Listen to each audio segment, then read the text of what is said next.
Good day, everyone. I am John Rolihao and I am about to discuss the impact of risks on organization. So, in this report, we will delve into various dimensions of risk and explore how they influence organizations. So, the first one is the level of risk. So, level of risks refers to how likely something undesirable or such as a negative event or a loss is to happen, and how severe its impact might be on a person, an organization, or on a project.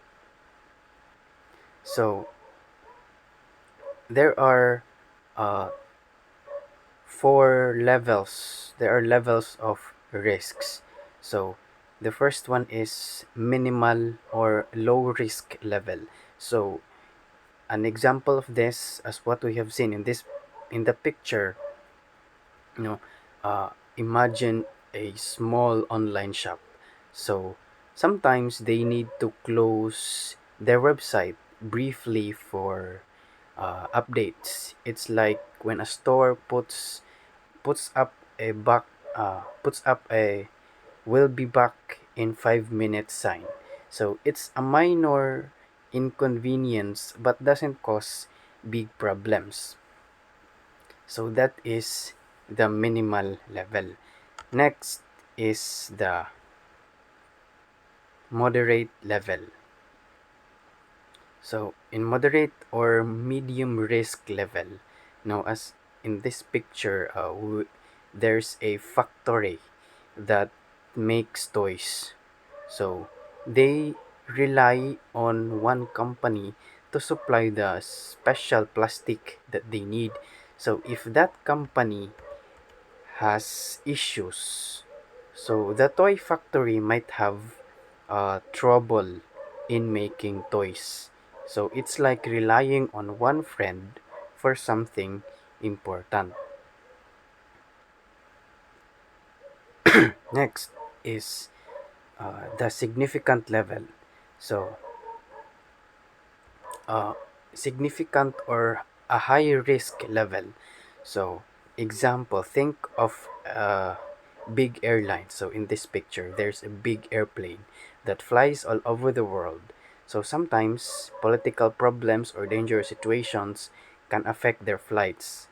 So, and for example, a pilot in this airplane. So, uh, na siya'y napindot nga mali nga buttons or whatever. So that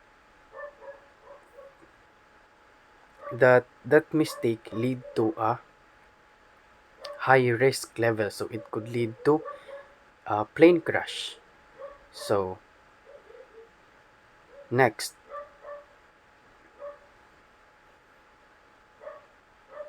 next is the extreme or the critical risk level. So now imagine a nuclear power plant. So if something goes terribly wrong in there, so it could be a disaster. Because it's like playing with fire if not handled carefully. So it could harm many people and also to the environment. So remember, managing risks is like being prepared for different situations. Bisag unsa pa na ka gamay sa risk, bisag unsa pa na nga level of risks, even if it is still minimal or significant or at critical risk level, no, organizations need to handle risks wisely to stay safe and be successful in their organizations. So next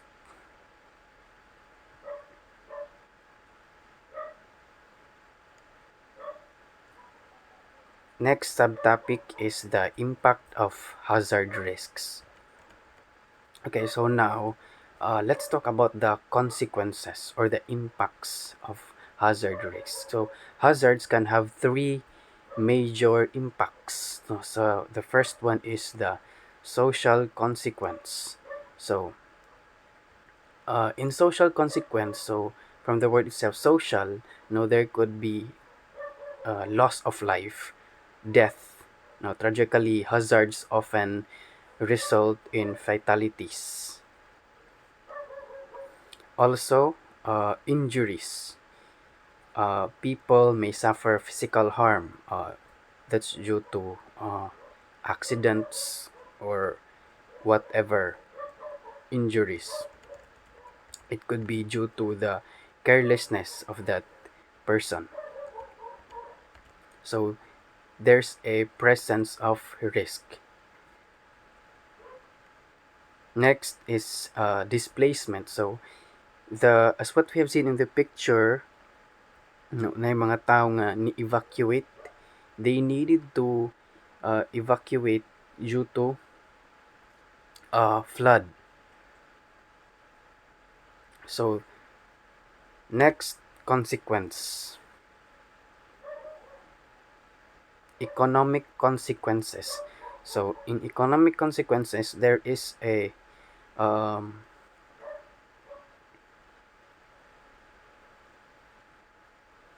damage to infrastructure. So there are damage to buildings, uh, roads, and utilities take a hit. No, there are also kanang mabankrupt or ma-permanently close ang sa ka business or organization kay they struggle to function naman, maglisod na sila function due to the risk that they are facing nga wala nila natarong og mitigate.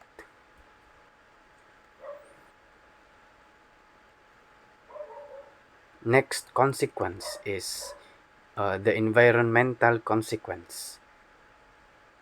So in this consequence,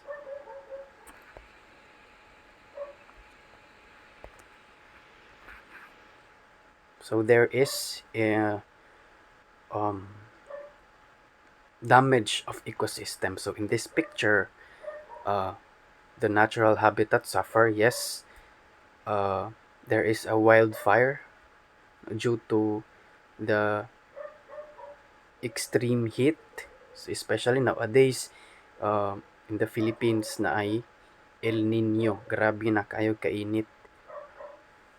And it um, also affects our natural habitats and to the other animals. Next is depletion of natural resources. The trees, the oils, we lose valuable assets. And also um, the habitats of the fish, the ocean, of for example na ay oil spill.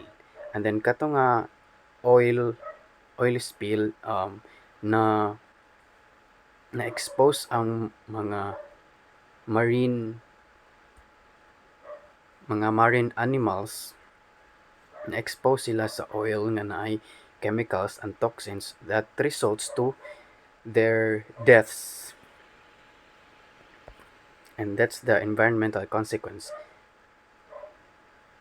So next subtopic is the attachment of risks. So attachment of risk in the context of risk management, so it means starting to take responsibility under an insurance contract. So when a risk is attached, it means that the insurance company is now liable for any loss or damage that might happen due to the insured risks. So this liability only applies to during the insurance period and up to the specified amount in the contracts. So that is according to the legal law. Next is the risk and the reward. So as what we have seen in the picture, it's like a seesaw, the risk and reward. On one side you have potential benefits or what we call rewards, and on the other side, there is a potential negative outcomes or the risks. So for example, in investing, so stocks can make you rich, that's the reward, or you wipe out your savings, so that's the risk in investment. So next example, making a new product. So launching a new product, no, it can lead to success. So that's the reward. Or flop or ma-fail ang imong product, it will turn into a disaster. Walay ni palit sa imong product, and that's the risk. So mura ra siyag siso. Another example, uh, in a business. So expanding business, it means more profits, money mong reward nga nakuha. But also, it comes more challenges. So, that's the risk. So dapat balance ra para dili ra pud ka ah, dili ra pud dako ang risk nga imuhang makuha. Next subtopic is the attitudes to risks. So this refer to how individuals or organizations perceive and approach risks. So there are risk attitude types. So kaning attitudes to risk. So mao ni ang mga unsay attitude sa mga organization or individuals kung maka-face na sila risk, so unsa may lang buhaton. So there are risk attitude types. So the first one is risk averse. So uncomfortable with uncertainty, so they prefer to be safety. So um, risk averse is the one who avoids risk. So in a type of mindset, so mao ni sila ang fixed mindset, no, rather than growth mindset. So they have fixed mindset, dili sila mudawat og risk, dili nila i-welcome ang risks kay risk man. So in this example, in this picture, no, uh, naay banana peel, so dili niya tamakan because na may risk mahitabuana. So dili siya mudawat og risk aron dili ra pud siya mo problema, right? So then next, risk taker. So risk taker or risk seeker, this is the opposite of the risk averse. So they welcome uncertainty as opportunities. So in a type of mindset, they have growth mindset. Next is the risk neutral. So these persons or an organization, they have no strong response to risk. Mo na kasagarang ubang businesses, organizations or mga tao kanang dili nila mostly ma-fail ang ilang business because wala man sila strong response sa risks. Mo na dili nila i-mitigate ang risks. Mura sila kanang wala lang. For example, kana imong empleyado nimo nga na aksidente. So imo rang gipasagdan. Mura kagwa na tulala ra. Mo na ang risk neutral. They don't have strong response to risk. Next is the risk tolerance. So this attitude, they are willing to take calculated risks. So same as the risk taker, pero they have calculated risks. So uh, gi-calculate usa nila na daan ang risk kung makaya ba na nila or di. So they have a boundary kung asa ra sila taman, kung asa ra nila makaya ang risk nga ilahang gi-take. So these four attitudes, it influences decision making and risk management strategies.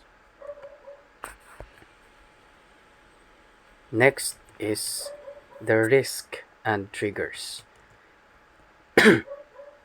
So triggers are the root cause of risk. So in risk management, a trigger is an event that sets off a risk response. So for example, if a software project faces the risk of scope creep, so a trigger could be when stakeholders request additional features beyond the original project scope. So once a triggering situation or action is observed, it's time to implement risk mitigation strategies. So another example, um, air in an airplane. So a pilot, so na siya namali, so mo trigger, na siya napindot or whatever, moto ang trigger. So ang consequence ato or ang risk, it lead to a plane crash. So that is the risk and triggers. So in order to picture out, or in order to understand the risk and triggers, we will use the bow tie analysis. The bow tie analysis is a visual tool used in risk management. So it helps identify and assess potential risks, their causes or the triggers, and the consequences or the outcomes. So we have here an actual bow tie. So um, in this bow tie, we have here the central bow tie shape. So in here, this ari ibutang ang risk event. On the left side, or the upstream, now we have here the ari ibutang ang preventive measures to mitigate the risk. And on the right side, ari ibutang ang recovery measures to address the risk if it occurs man. So organizations, they use the bow tie analysis to visualize the risks and plan preventive measures and prepare for recovery. So this analysis, it enhances risk awareness, and it helps prioritize resource allocation.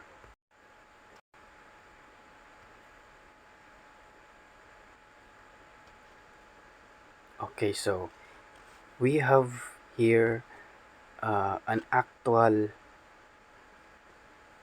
bow tie analysis example. So a factory fire example. So we have here the components. First is the threats.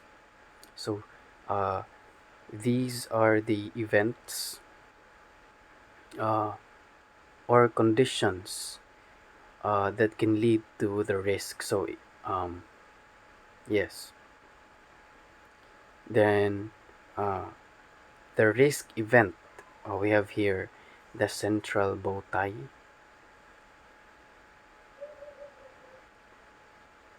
with the factory fire. So the factory fire is the central bow tie. This red circle here, it represents the occurrence of the risk. Then the consequences on the right side. So uh, these are the outcomes. These are the outcomes if the risk event happens. Then the preventive measures. So in the preventive measures, um, there's a strategies to prevent the risk event, and then in the recovery measure, actions to mitigate the impact after the risk event. So as what I have said, organizations use bow tie analysis to visualize the risks and also plan preventive measures and prepare for recovery. So that would be all my report. Thank you.